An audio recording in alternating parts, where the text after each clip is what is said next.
现在下面呢，要跟我们世界各地的莲友来介绍，这个是我亲自办的个案。我在台北佛教同修会贵阳街，我们那个时候就租了一个很大的地方，作为我们共修的道场。有一天上午差不多9点半到10点左右，有一个黄仁博居士，他去美国读书呢，程度很高，拿到硕士学位，很风光的回到台湾，是一个工程设计师，娶了一个老婆，很庄严，生了一个小朋友，差不多7、8岁，很可爱，很可爱，大家都很羡慕。你看，薪水也高，夫妻感情也非常好，再加上孩子又乖巧，大家都很羡慕啊。但是这个日子呢，好景不长啊，没有3、4年的时间，突然间他眼睛溃烂了，一直烂，一直烂，他有点害怕。他说怎么办？我要上班，我上面眼帘的部分呢，这个地方溃烂了，这样子我怎么遮也遮不起来，这样不好看啊，没有威仪啊，不知如何是好。就在这个时候，他赶紧找我们台湾最好的医院，就台大医院嘛。他进去找最好的医生，要拿最好的医药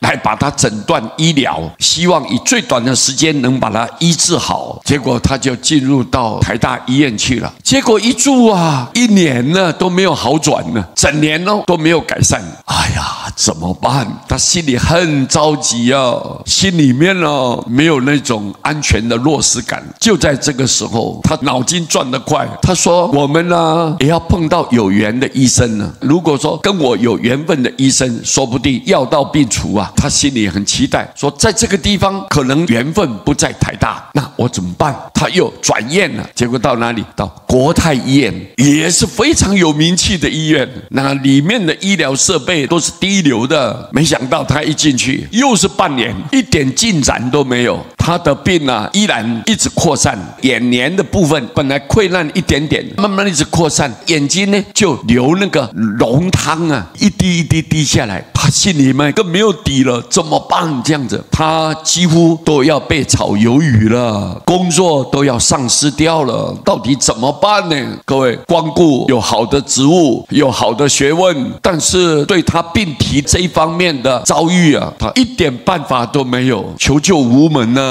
结果他的家人啊，跟我们同修会的一个莲友认识，给他引荐介绍说，你去台北佛教同修会找广清法师，你赶快去请教他。果然呢，那一天上午差不多10点半左右，他爸爸妈妈、老婆还有兄弟姊妹，他的亲朋好友一大票的人就到我们同修会来。我刚好在办公室啊，他们一上来，我说请进来，请进来，赶快先泡个茶。坐下来之后，我一看年轻人啊，我们这个办公室没有太阳啊，跟师父讲话要把墨镜摘下来啊，这样我们大家自然一点来交谈交谈。这位黄仁博居士他就说：“师父啊，我怕你会害怕，你看到我这种情况，你可能会毛骨悚然。我不敢摘下来，主要是因为我眼睛有毛病。”我说：“哎呀，你不要担心啊，师父什么没有见过，来，把你太阳眼镜摘下来。”结果他就说好，就拿下来。我一看，我真的吓了一跳。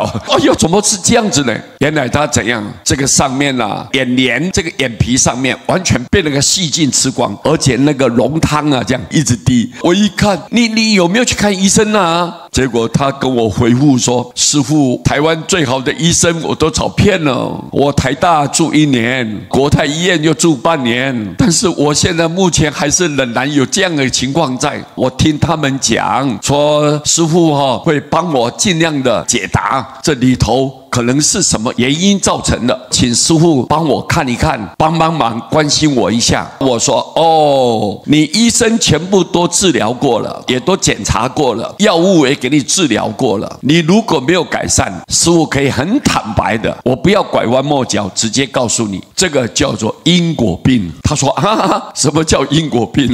我说：“因果病就是你前世造的业障，你得罪了，你伤害别人了，有这种行为，所以以这一辈子对方不甘愿，怀恨在心，利用你言层稍微暗淡一点，烦恼心稍微旺盛一点的时候，他就啪一下子靠近你了。这个是无形的众生在干扰你了，你相不相信？他说我没有接触宗教，我也不懂这个道理，但是我应该怎么样去面对他们？我怎么样去处理？怎么样去摆脱掉这些阻碍？我就说唯一的办法，你明天赶紧准备6菜1碗饭，你过来，师父帮你跟对方和解，给他忏悔，向他道歉，我们要给他赔个不是，然后我念佛回向给对方，希望冤宜结不宜结啦，一世结成冤，3世报不完呢。我要跟对方来讲解这个道理，希望他能够宽恕你，原谅你，你们彼此能够和好相处。我就这么跟黄仁波居士这么讲，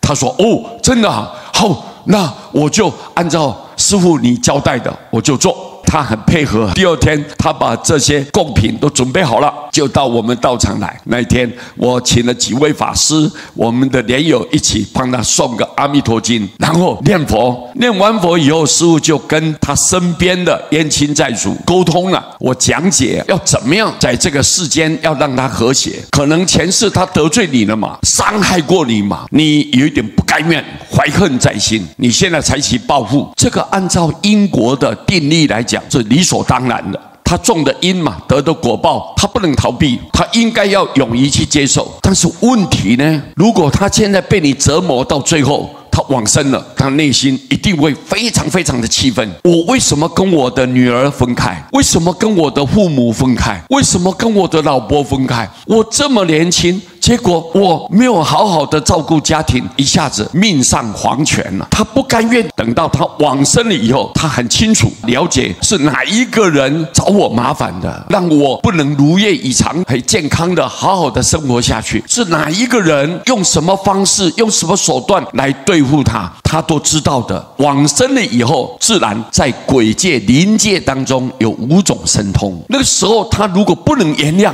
他再找你麻烦，再找你采取报复的行动，你想想看，这一辈子你不能原谅他，下一辈子他也不能原谅你，那么互相有恩报恩，有仇报仇，冤报冤，这样什么时候才能了断呢？这个世间的可怜，我们人的悲惨，就是因为没有办法原谅别人所造下的一种痛苦的生活，都是这么引来的。如果你们同意原谅他，让他好好的在事业上有所发展，以后他也会去好好为这个社会来贡献，所累积的功德，他可以回向给所有以前得罪的这些亡灵。那这样你们解冤释结了，这一段不好的因缘，把它了断，把它结束。你想想看，这不是很好吗？你也解脱了，他也能够好好为社会去贡献，这个功德也是你给他们的。我就这么讲完了以后，很奇怪的事情啊，我说我只能全心全意的来关心你，我把念佛全部回向给这些亡灵，结果用普告向佛菩萨面前正式的请示，亡灵你们同意吗？原谅他，不要再找他麻烦了。你普告，你告诉我，这样你同意欢喜吗？开心吗？啪！一个圣杯，我说：“哎呀，他们高兴了，他们马上要离开了。”我替这个黄仁波居士祝福了。结果那一天法会圆满了，他们就回去了。没想到1个礼拜以后，他没有吃药，也没有打针，结果他的眼帘呢就长出来了。新长的肉嘛是红红的啊，他那时候还戴着墨镜遮住。又隔1个礼拜，他戴着白色的眼镜呢，长得可帅气。刚好师父在讲法，他进来，我说：“黄居士进来，今天没有戴墨镜啊，戴白色的眼镜，很好，很好，很好。”他说：“师父啊，我是特别来感恩佛菩萨，来感恩师父的。我眼睛已经好了，现在我重新回到我以前那种快乐的生活。哎呀，师父，佛菩萨太灵感了，你能不能麦克风借我一下？”我就麦克风递给他了，他拿到麦克风，他就讲说：“师父啊，各位莲友们，大家好，我是一个受美国教育的人，我也不信这个宗教信仰，我也没有什么因果观念，但是从师父帮我处理这个事情之后，我的眼睛彻底的改善了，我满心的感感恩啊！我今天回到道场来，就是特别来感恩佛菩萨，感恩大家关心我、帮忙我。从今之后，我一定要信佛了。我也相信有因果了。我如果没有前世的因果，我这辈子不可能有这种遭遇啊！所以我现在完全接受。以后我们大家一起好好念佛。谢谢大家，阿弥陀佛。黄仁博最后就几句话，很简单，但很扼要，对大众也很大的鼓励，尤其对亡灵来讲，那是更重中之重，因为他们听到佛号，马上个个都离开了，没有在仇报仇啊、冤报冤啊，就没有这些现象在发生了。今天利用这个因缘来告诉大家，你们一定要多念佛。亡灵是多么渴望有这个名号的加持，他才能够跳脱这个黑暗，才能够把那个心的执着、怀恨在心的那种观念，才能够打破掉，好好的撒下这心中所有的挂碍，一心念佛，他去成就了。亡灵是多么盼望这个事情。我们今天如果活在世间的人，我们知道说，亡灵心中唯一的期待就是希望能够有佛号加持。那我们还一口气在，我们要不要念佛啊？一定要念佛。我们希望大家念佛都成佛，恭祝大家南无阿弥陀佛。